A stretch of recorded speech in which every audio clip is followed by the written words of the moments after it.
We're live. We are live.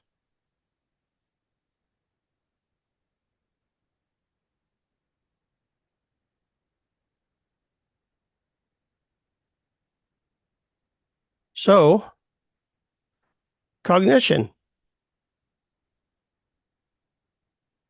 I found this I found this section very, very interesting because I remember reading it before in the smaller logic and just being like, huh.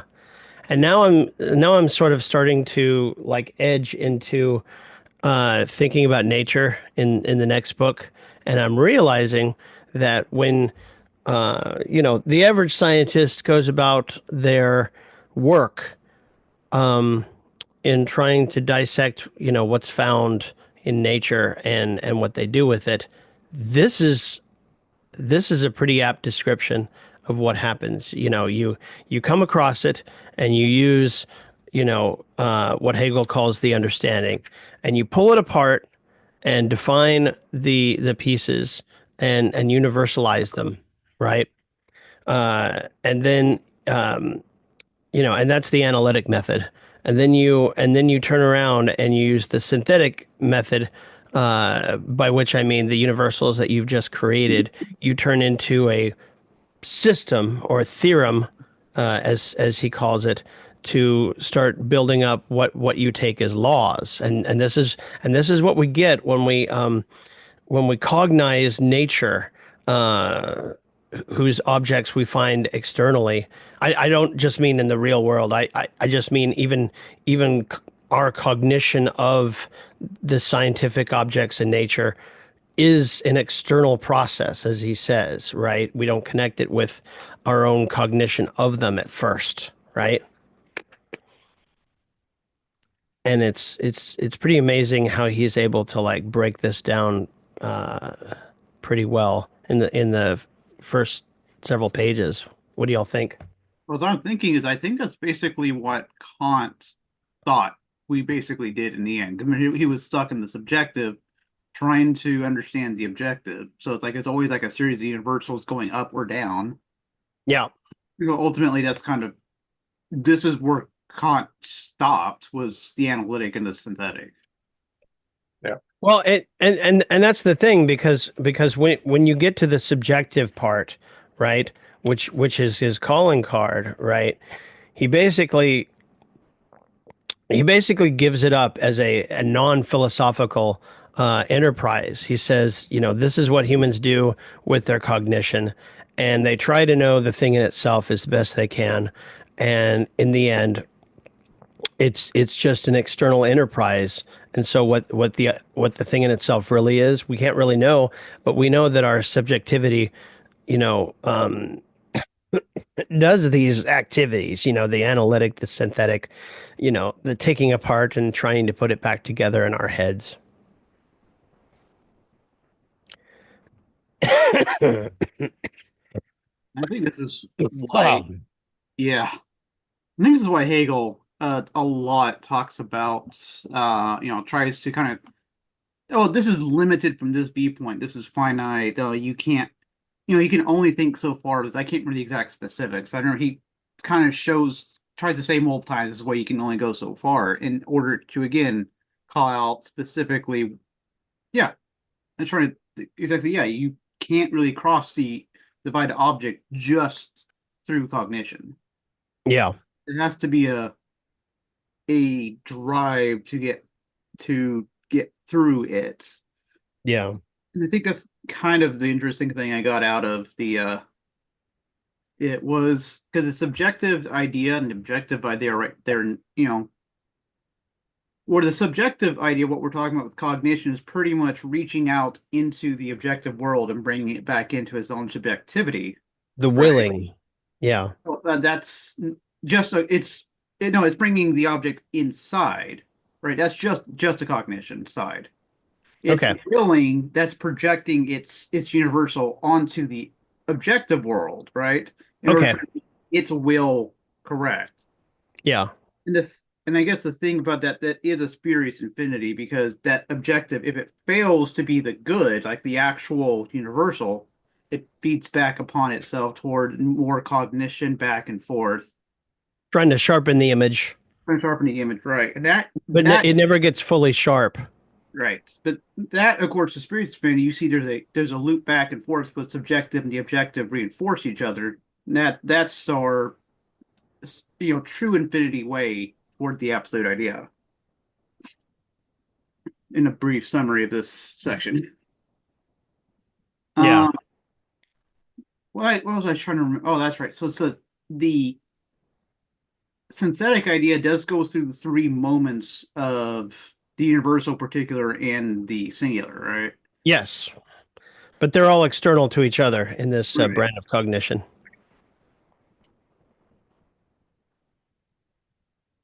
which is an interesting sort of uh, So what was it? Yeah, the two judgments we have on here is the universal is the singular, which is basically create, like a functioning down that kind of try to, disjunctive up until it creates its own specific universal that fits the object that it's focusing on.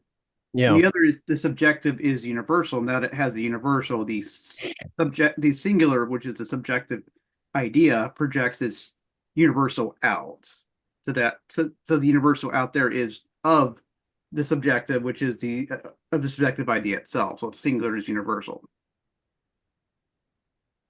okay, Yeah. This what was it? This one thing I did learn for that. Subjective idea can't this is from maybe. Subjective idea cancels but preserves the one-sidedness of the objective idea by putting itself into the objective world. Now, of course, the hidden sublation in that use. All Well, right, go ahead. well, I think part of Hegel's message has been as our consciousness develops, we eventually realize that the subjective and the objective are really the same thing. They're not separate, yeah, and that's where Hegel breaks with all of all of the preceding modern philosophies, philosophers, going back to Descartes, because Descartes, Locke, Berkeley, Hume, and and Kant, they all presuppose that the subjective and the objective are separate realms, yeah, and so as they're all concerned, our cognition is really only is based on the subjective, and we never really grasp the objective. It's kind of said that thinking itself is unknowable, yeah. and But I mean, but I mean, we try. we try, but that's the way Hegel says that Kant was wrong.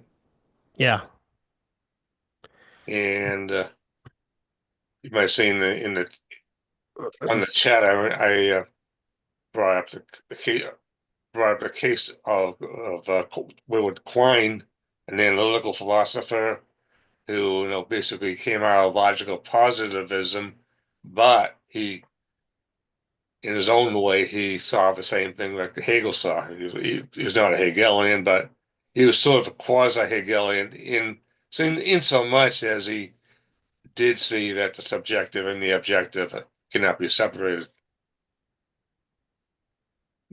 His famous essay was Two Dogmas of Empiricism, and we went on it.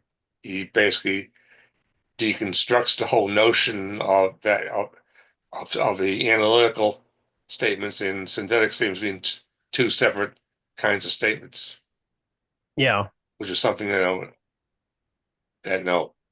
Hume and Kant and the logical positives too all accepted as true.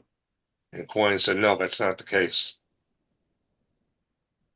So in that sense, he reached an almost Hegelian conclusion, although he is starting from a totally different kind of philosophical framework.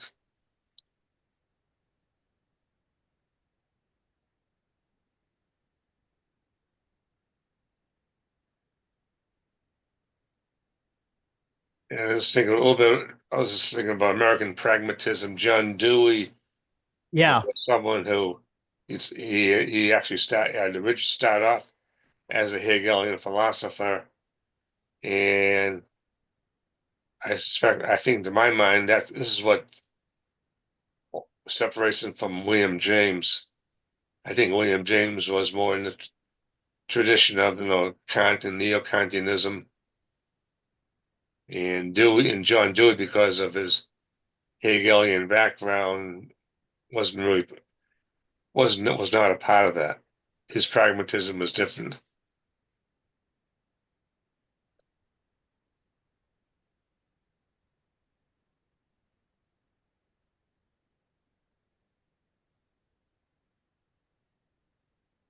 What's startling to me is that, these different thinkers, I mean, they had Hegel's text here that sort of had all of the pieces, and that they would just sort of like cherry pick things that Hegel insisted were, you know, not all the way, full cognition is kind of weird to me. So like uh Kyle, you mentioned the three the three stations for cognition that he maps out. So the first one's definition. The object brought first into the form of the determinate concept in general by cognition is the definition. Its material and justification are provided by the analytic method. So that's number one. Oh man, the spoon is messed up.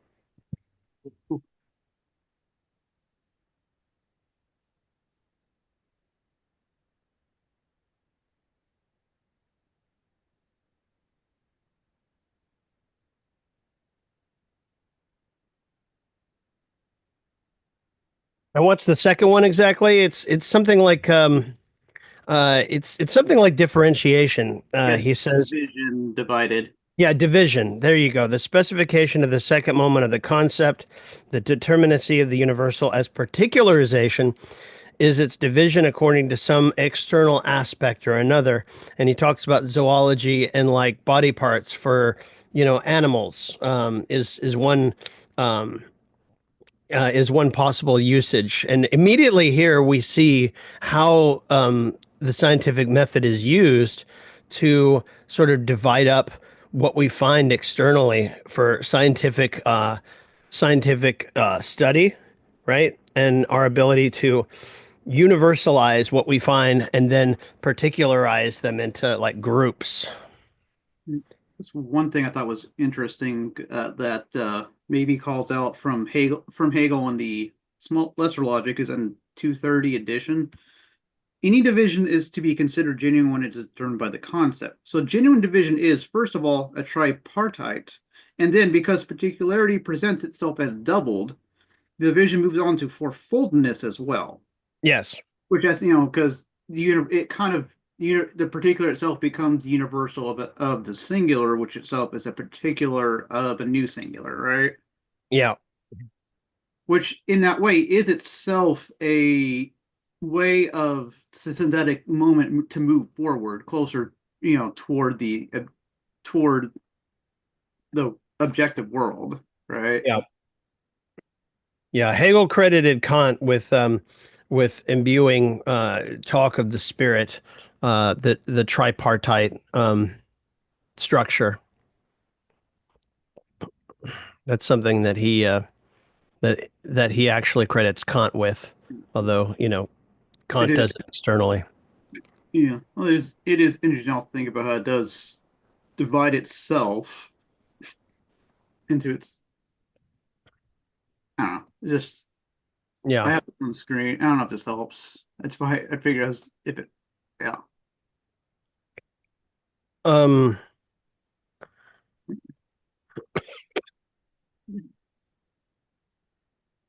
Walk us through it if you could, because um,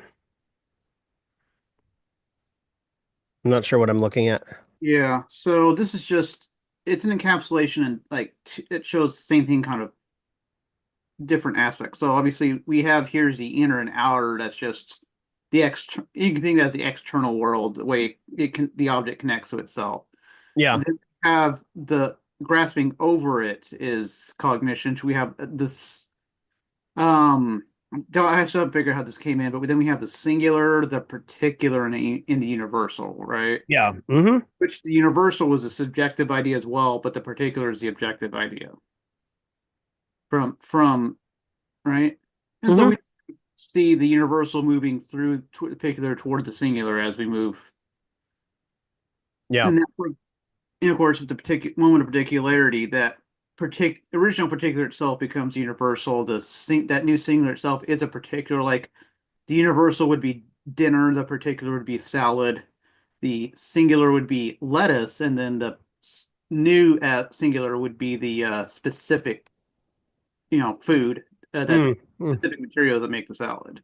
Yeah. That kind of division, like you have, say, like in the definition of life, there's like categories that go all the way down to like sevenfold that continues in this manner. Yeah. This part, I thought Man, she really did some work with this. yeah. Partide, yeah, we already used that example. So it's a fortified adds smaller s. Oh yeah, and we get the second moment of purpose realizing itself. Trying to remember exactly that worked in, but this is just a return of purpose. Yeah. And so I think it becomes more apparent in willing purpose. Like even Hegel himself specifically calls out, I'm not going to repeat myself because this is just the purpose again. Right. Yeah, his section on willing in the EL is quite short, actually. Also pretty short in the science of logic compared to cognition. Hmm. Yeah. Yeah, and so yeah, that's just the moving forward. Now we have the synthetic moment of the singular, which is just the theorem or the universal be all the way down to that singular as its own encapsulation, right? That's so the universal. Yeah, I'm still trying to think how to say to mentally visualize that the universals through the particular. Well, I mean, the particular is still the middle term. Yeah. The And now theorem. clearly connected with now at this point, yeah. So the singular down at this level, which is now the it's the old external is now the singular here. So now we do have a connection from this subjective idea all the way out to the singular of the objective. Um, I'm trying to think the implications of that is what I'm trying to understand. So it constructs its own sort of there-ness, its own immediate conception that Yeah. it of a universal projected onto whatever object it's focused on.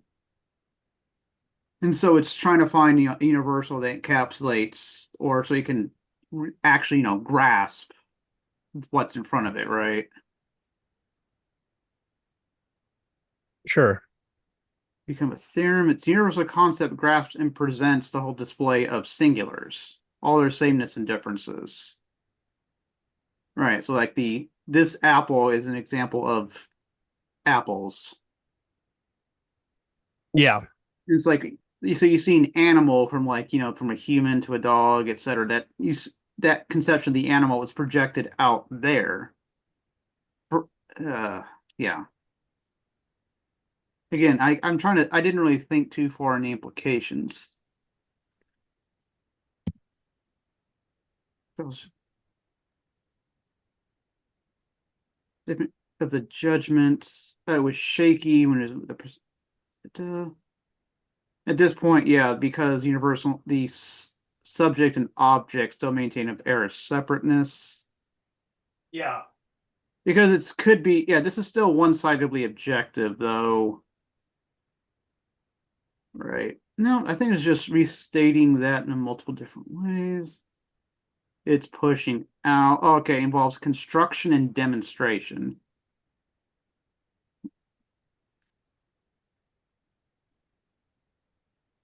And the singular now, or the individual animals, are the middle term that holds the syllogism together.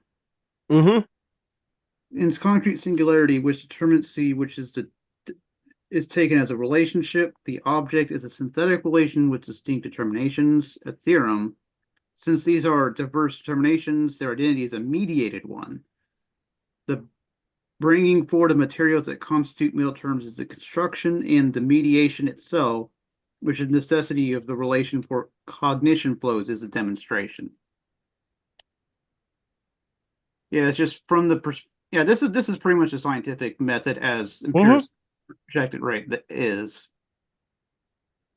Yeah, I'm really impressed with how she's sort of like accordioned out Mhm. the whole theory and kind of give you a full perspective on it, because like in the EL, he's really kind of boiled it down to just the essentials, and that's it, and says this is what happens, this is what cognition does with the material, you know, uh, um, pulls it apart, gives it definitions, and then a division, and then in the third, what does he say here? He says, in its concrete singularity, where the determinacy is taken as a relationship, the object is a synthetic relation of distinct determinations, a theorem.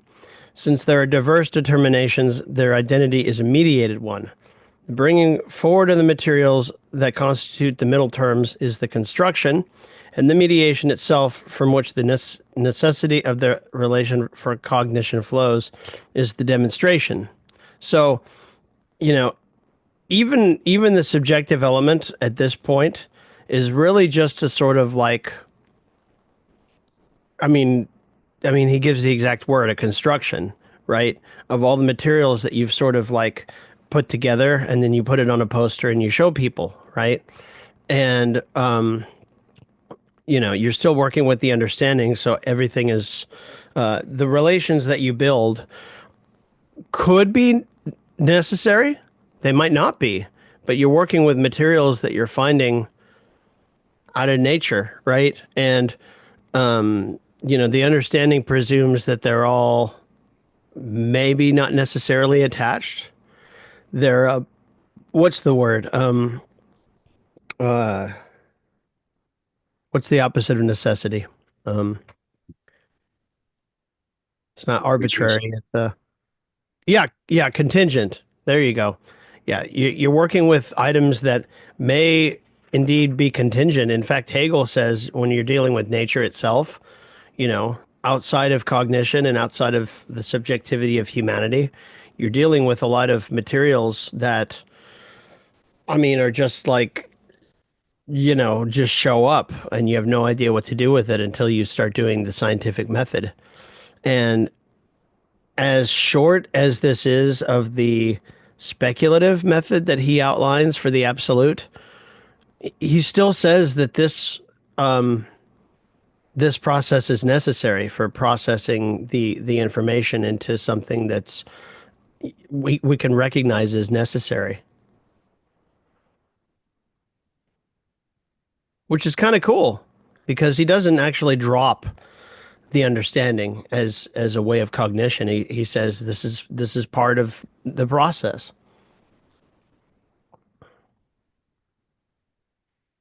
That's what I kind of like about this section is, he basically says, if you think I'm just bagging on scientific method or scientific discovery, I'm not at all. And here's how you should do it to get a good result, so that you can start to work with it speculatively. Yeah, speaking of dialectics and the scientific method, the January issue of monthly review has an article by John Bellamy Foster on Richard Levins. The idea that Richard Levins was, his area of interest was ecology, and he attempted to use the dialectical method in his theorizing about, ecological systems. Yeah.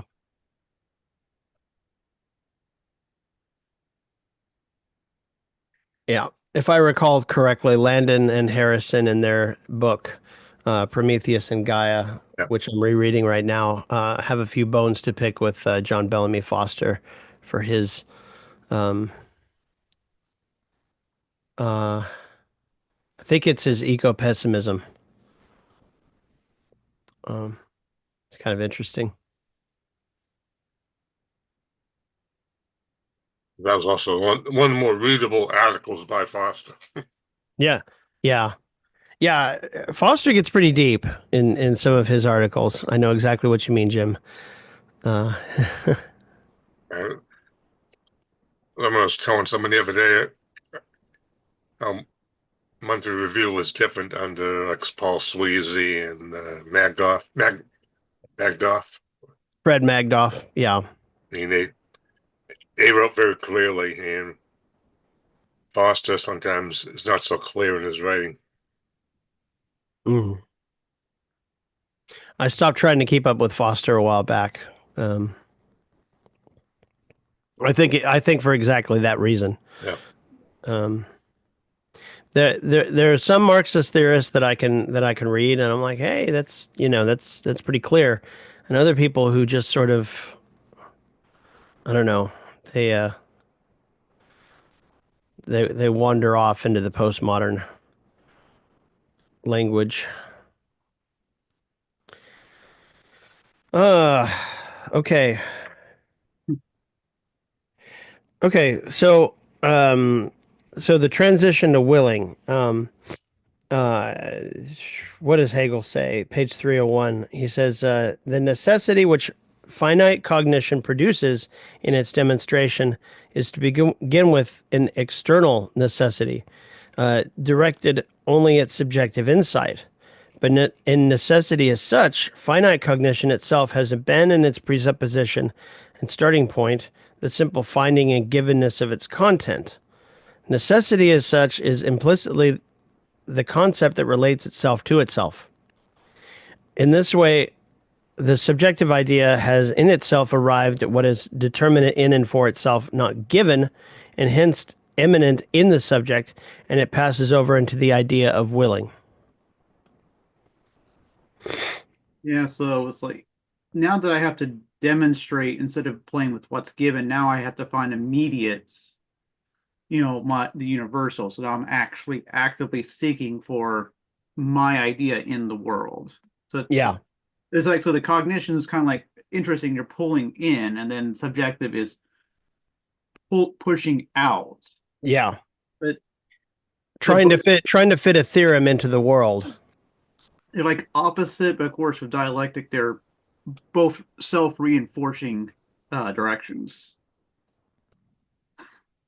Well, the thing is that it's not a self-contained dialectic yet. It's external. Those directions you're talking about are still external to each other, and so For now.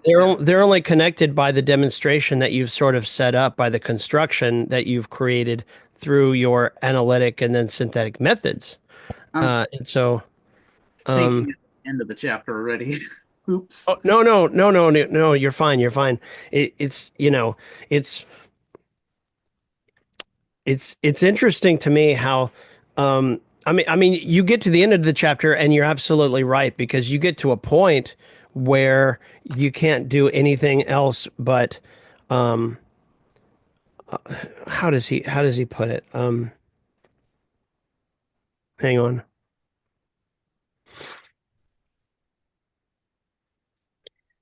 This return into itself is at the same time the recollection of the content into itself.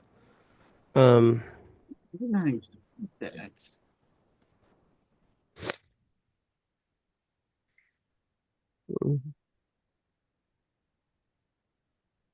yeah, yeah. The end. He says, as a result, the truth of the good is posited as the unity of the theoretical and the practical idea. Uh, the truth that the good has been reached in and for itself, that the objective world is in this way in and for itself, the idea positing itself eternally as purpose, and at the same time bringing forth its actuality through its activity. This life which is returned to itself from the difference and finitude of cognition, and which has become identical with the concept through the activity of the concept, is the speculative or absolute idea. So that's the end that you were pointing to, um, where the demonstration, where um, where the demonstration reverses course and heads out to the world, Right. externally, trying to find examples. Like you. So take Newton's physics. Okay, so like through observation, you come up with a theorem of the um, I can't remember. I can't remember who uh, introduced ellipses instead of circles. Kepler. Is Kepler. that Kepler? Okay, so you're Kepler, all right, and you're dealing with, Newtonian principles, but you're starting to think, okay, it's not exactly circles; it's more like ellipses, and so you've got your construction of an ellipse, and so you're pushing out into the world this idea of the ellipse, and you start to try to find natural versions of it by looking at planetary movement, and you find that it that it works, right, and better than the circle theory of the Newtonian variety, right? And so that's a good example of a scientist taking his theorem and starting to measure with it, which is good. We want that, right? Um, Oh, Kepler uh, came first, then Newton. oh, okay. Well, never mind. Okay. Well, however, there was maybe I'm thinking of Copernicus Yeah, versus Copernicus was Yeah. still circles. circles, just like Ptolemy was before him. But Yeah. With Well, if he had lived longer, he probably would have gotten the ellipses, but the church came in and decided to shorten his body there. He, I think. well, Copernicus, that was he was posthumous. always he was a churchman. He was always in good standing with the church, but he did not publish until after his death. So Right. Sucker. he, he had a good job at the church, so he didn't want to jeopardize it. Yeah. Well, some comment on this is one thing I thought was interesting also is that, just from the idea of self-consciousness itself, right? That self-consciousness, we've already had it kind of, it's been in itself. It's able to know that it exists, but it never really was able to bring itself Well, fully about yeah. or its own self. But now at this point, because in order for, it pushes itself out into the world, now it's able to recognize it's an object out in the world to be able to analyze. Yeah. Right. So now I almost feel like again, oh, so the brain, the whole thing person you are is actually physically, objectively real, materialistically. Just Here it is. It's near the bottom of the page. When I will, for example, I self-consciously carry out some activity that imposes the identity or universal that I have in my subjectivity onto an object of consciousness. I turn that object of consciousness into a reflection of my thought. Through my willing, I carry out activity intended to force the object to have the character or universal that I give it. Okay. yeah, That's at the bottom of this page that you posted is what I'm trying to say. Um, yeah, so yeah, while cognition could be characterized with the judgment, universal is singular. Willing can be characterized with the judgment. Uh, the singular is universal, and willing, the subjective idea, is a self-determining, simple singularity defined by the thought that it must determine itself by imposing its universal thought out there into the objective world. Yeah, so there you go. I think there was like to be a free self-consciousness in the most basic sense, to be a consciousness that is conscious of itself or currently has itself for an object or it's thought of as its object consciousness. That basic logical meaning implies that the self or consciousness must be out there as an object first, so that it can be available out there as an object for its consciousness. Yeah. And so self-conscious must put its thought, its conscious out there into the objective world before itself can become an object for it. Like a theorem, then a consciousness must be instantiated in the objective world to be a self-consciousness. And so consciousness can Mm. be, or what is, can have its definition as only after it instantiates itself in the objective world. So it's that just reflection basically happening again. I Not mean, at a sure. base level, that's one thing that's happening. So, oh, unlike purpose, willing presupposes that the subject has already put itself out there in the objective world. Yeah, okay. And willing is a success term. Willing can be what it is only if it succeeds in determining the objective world. So not only the pushing, but it has to return it to itself as a successful subject, having defined the objective world. Or it's just, it's what was I think Or it's just tilting at windmills, and yeah, the it's objective basically world goes on indifferent to it. another word like another worthless I think it was Hegel actually said that.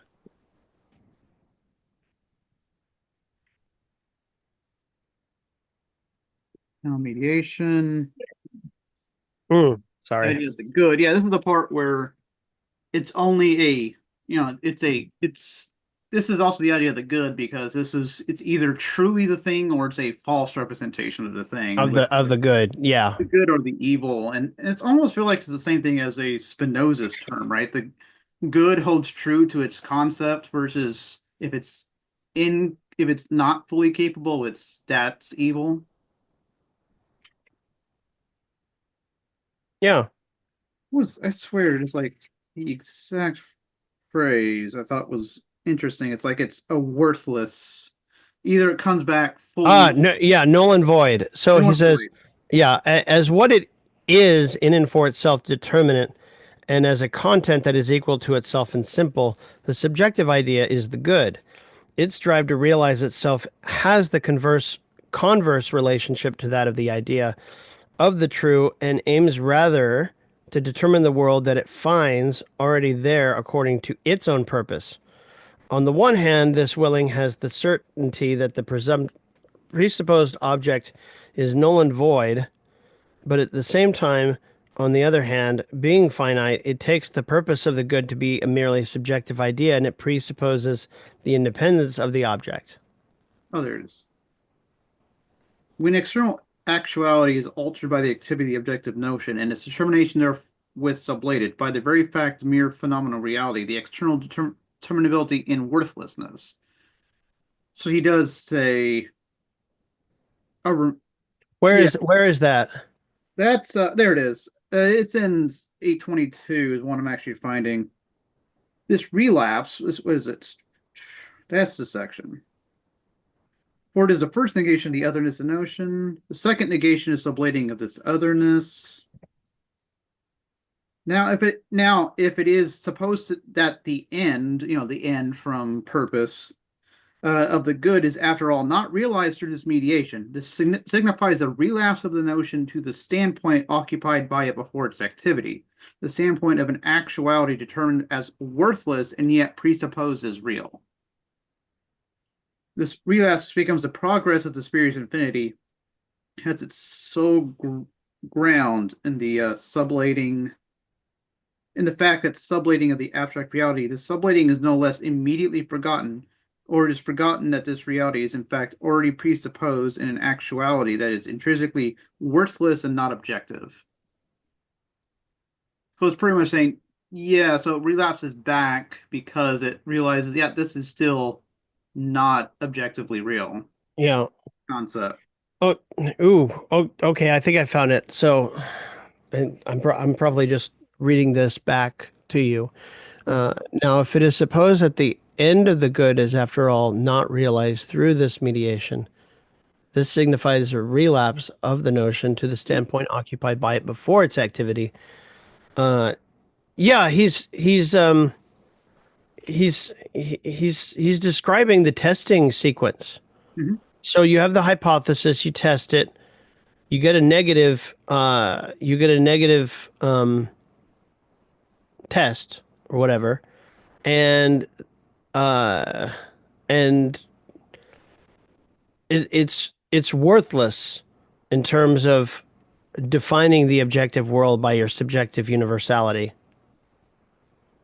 And so you go back to the standpoint occupied by it before its activity, exactly as he says, right? Yeah. He's just describing the testing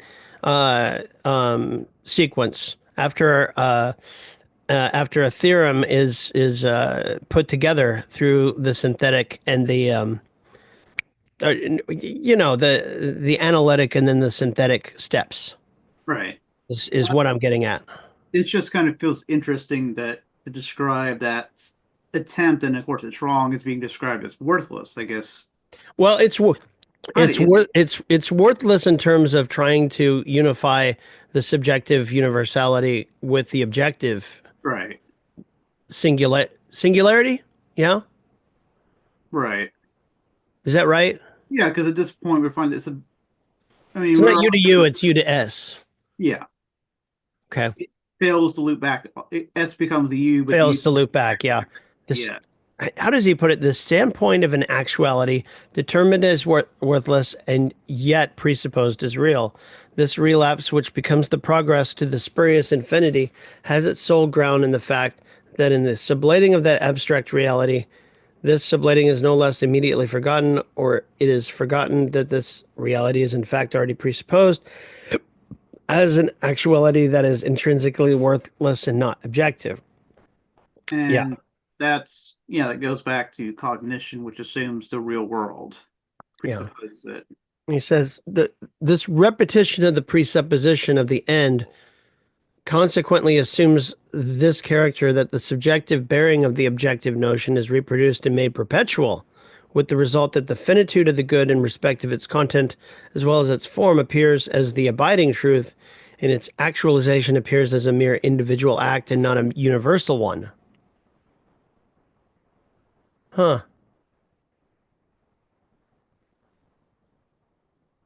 What still limits the objective notion is its own view of itself, which vanishes by reflection on what is its actualization is in itself.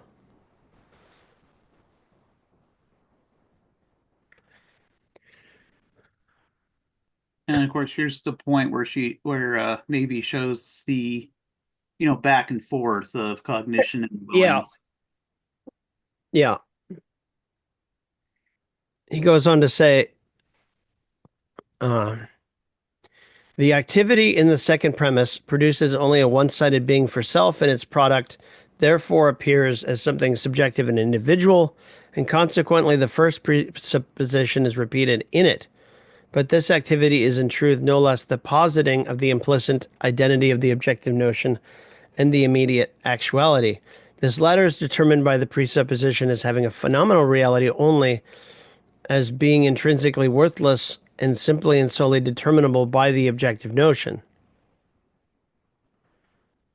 When external actuality is altered by the activity of the objective notion and its determination therewith sublated by that very fact, the merely phenomenal reality, the external determinability and worthlessness, interesting, are removed from that actuality, and it is posited as being in it for itself.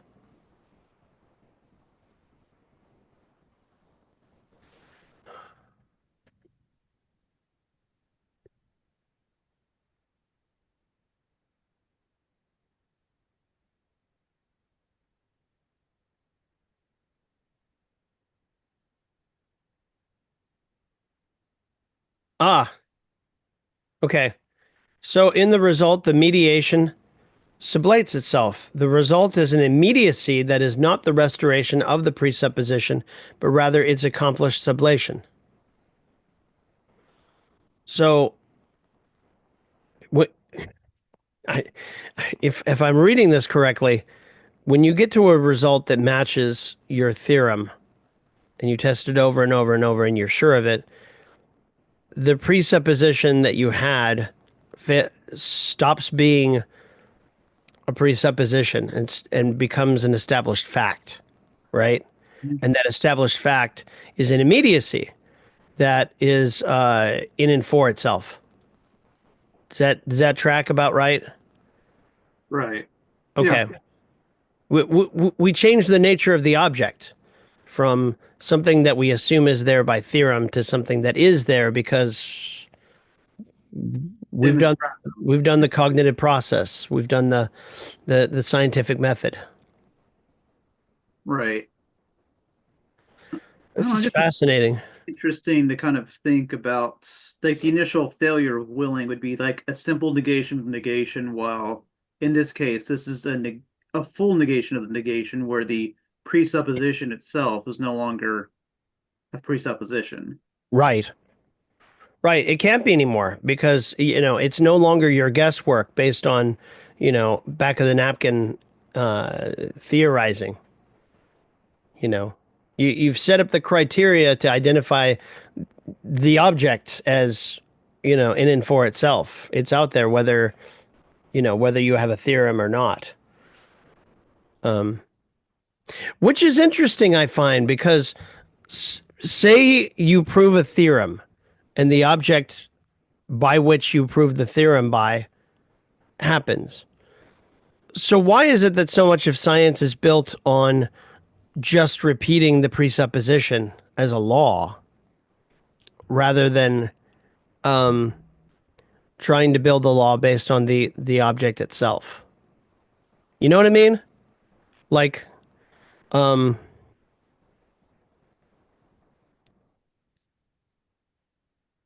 like we use objects.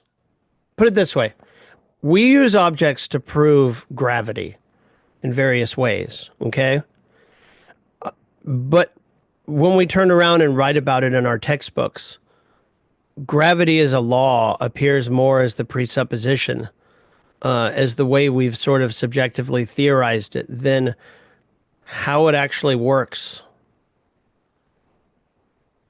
between the objects. I might be talking out of my ass here, but I think the slipperiness of the law of gravity, as it is, in common parlance, feels more like the presupposition than the in and for itself law. it's basically stuck at the theorem without actually having proven itself. Well, I mean, we have proven itself with objects in nature. It's In just that, the way it's presented in terms of teaching. yeah, yeah. It's like instead of using the finished immediate result, we tend to use the theorem as a crutch until you can get up to, I guess, how gravity really works according to, our the proven immediacies, I guess you could say. Yeah, I guess it also makes sense that you start with Newtonian because, I mean, it is under most conditions accurate. It just wasn't complete. Yeah. Yeah. I mean, I know that there's like physics for non-majors, physics for engineers and scientists, and then physics for majors at my university. So it's like, which path are you going through? Hmm. It's kind of sad because then common sense, conforms to what most people take as a survey course, which is incomplete, or sticks to the Newtonian and nothing else. And someone comes up with, "Oh, well, what about ellipses?" And they're like, "I don't know. I didn't take that course." You know. Um, Seems to be a problem with education. It sticks with the understanding. No, I think part of it that though is kind of the school system is always kind of invented to be, and by some, even though we had one the point to be more for everybody, a lot of people are wanting to convert it back to being teaching just as much as you need to do a job, being a good little worker. Yeah. So Hence the gutting of humanities departments. Hmm. Yep. Ongoing,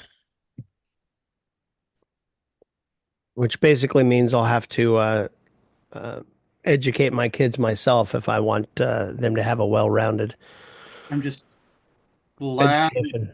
in my school system they still managed to, once Trump won, they dropped the whole we're buying Trump Bibles for the schools. They're probably still going to go for Bibles, it's not just Trump's anymore necessarily. Yeah. I honestly, with that, love to argue maybe you should go for the Jeffersonian Bible. I mean, that one I swear has to be more Spinoza's inspired because they Yeah, removed all the miracles. took all the miracles out. Yeah, that's true. The deists. Love those guys. The higher education in the U.S. is, you know, you had the development of mass higher education after the Second World War, the GI Bill, and basically that was driven by, at the time, was driven by a fear that once the war ended, the economy would go back into a resumption of the Great Depression. So the Yeah. idea was you're going to take all these returning GIs, keep them out of the labor market for a few years by sending them to school, and that was the original idea. Then, but in fact, what happened after the war was an economic boom. But as it turned out, the boom was the expansion of higher education meshed well with the economic boom because it provided all these people who would be who could become middle managers and white collar workers. So capital was fine with that. And that continued up to the '60s. And in the '60s, you had outbreaks of political and social unrest from the universities, and that scared the shit out of the ruling class.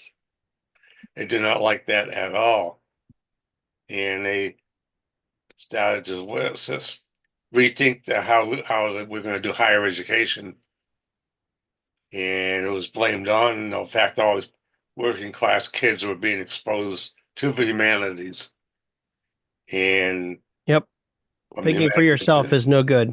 You yeah, got to be good little soldiers. That's pretty much how my dad was raised. Not so much by his parents, but by the system. yeah. And for whatever reason,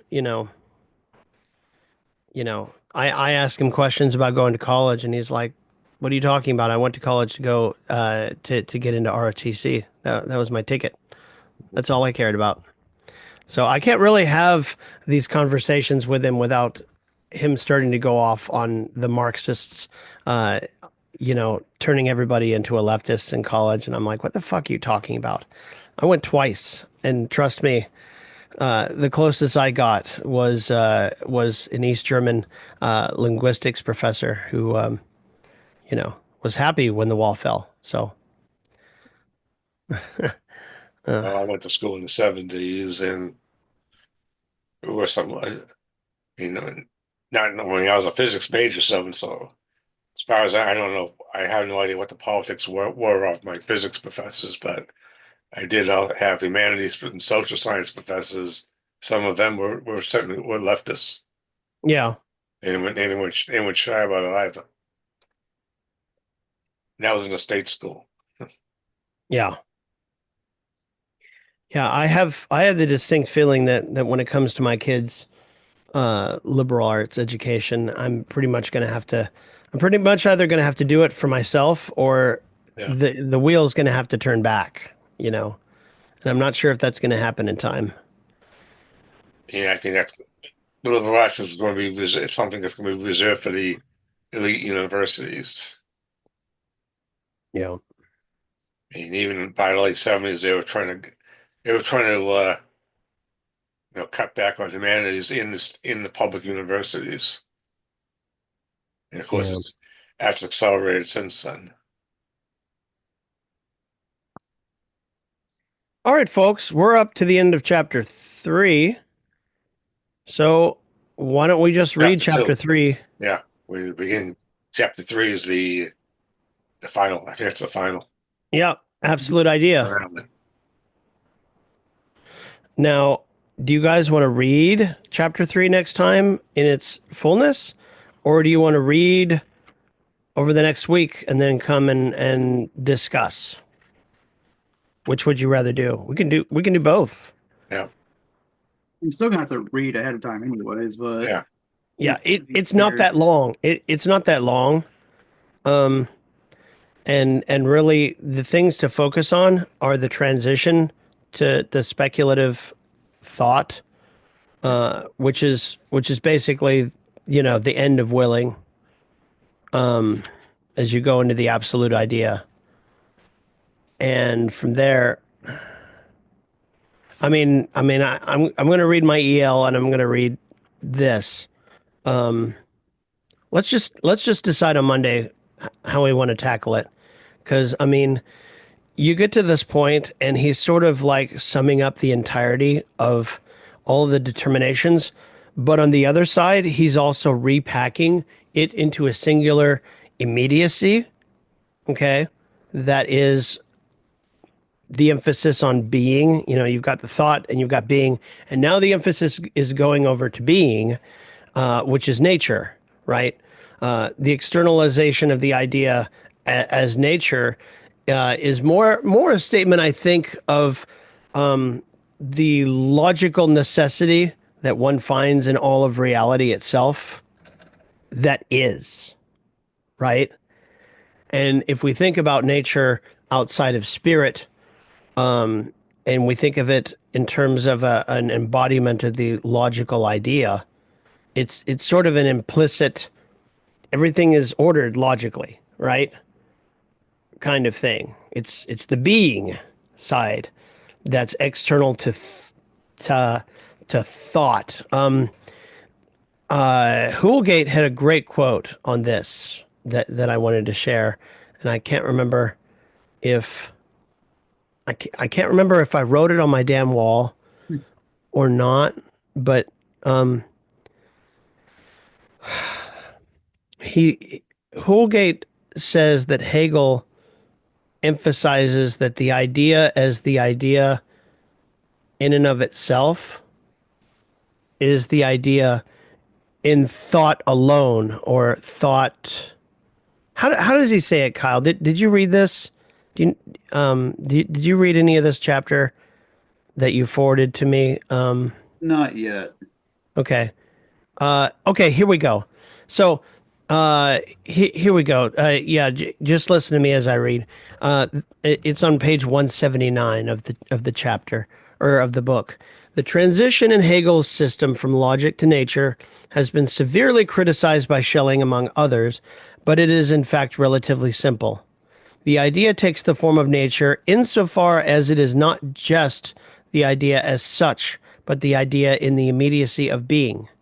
Note, however, that the transition from logic to nature does not take us into the sphere of being for the first time in Hegel's system.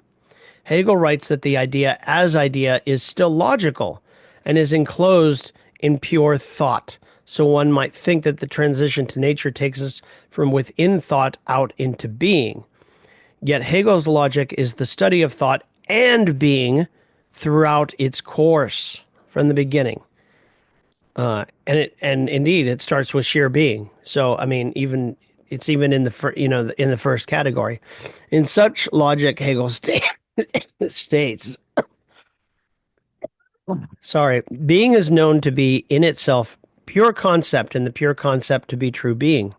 So the transition from logic to nature is in fact the transition from being to being, from being qua being, an absolute idea, to being qua nature. What then distinguishes nature from being as it is conceived in speculative logic? And it goes on. But this part that I just said is that Hegel writes that the idea as idea is still logical and is enclosed in pure thought. Okay. So the idea as idea, you're still dealing with thoughts as thought, okay, in the logic, but you're also dealing with not just a logic, but or a you're dealing with an ontology, and that's a study of being itself. And so you've already got the pieces at the end of the logic to inform what being is outside of thought, right? And it's not, and he goes on to say it's not that the categories of being and the logic are applied to natural objects. Okay. It's that now that the idea has externalized itself as nature, you how does Holgate put it? He says that these are natural slash logical objects, something along those lines. Because it is the subjective and objective idea actually united, right? So it mean it has to be both. Yeah. Now the thing with nature and uh, Jim, I don't know if Kyle shared this with you, but you should really sit down and read this article of Hoolgate's in the new book that he just forwarded to me. Uh, Kyle, can you forward it to Jim and Doug and Yeah, whoever else? you got to do that. Because Yeah, yeah, he talks about how these natural objects, the logical part needs to be dealt with, and how the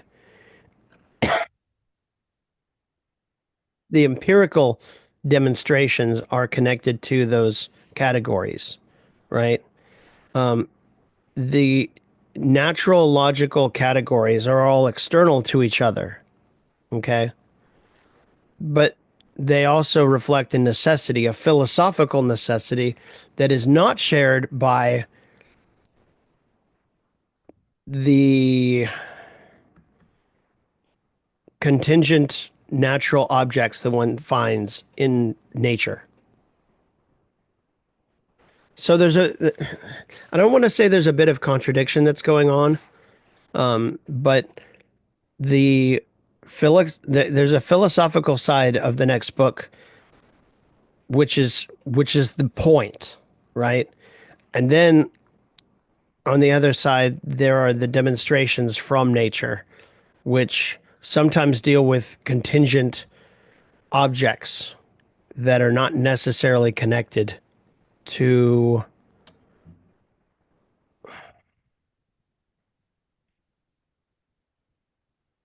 I don't know, to something. I don't know. I shared a few quotes that I thought were helpful or representative.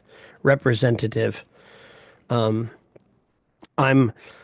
I'm I really think we should read the Hoolgate article among ourselves before we launch into nature. Hegel actually does cover some of the material Hegel or Hoolgate highlights, but I think he does it in his own way.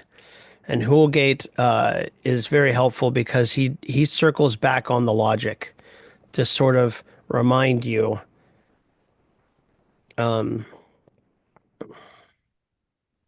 what the logic actually says about certain things. He has some great summaries in this article on what the logic shows, what being is, right? What being turns out to be, right? Because on a certain level, you could look at the individual proofs in the logic and say, well, being and nothing turn out to be not great grounds, right, for a determinate ground for all of reality, right?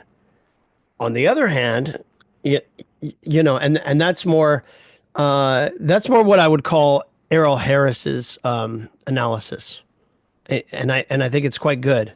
But on the other hand, Hoolgate reminds us that being turns out to be every other category going all the way to the absolute.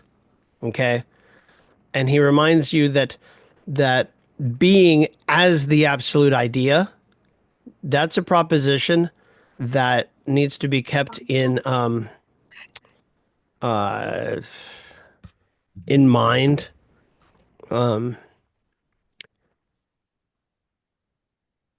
Yeah. because it's a bit more expansive. Um,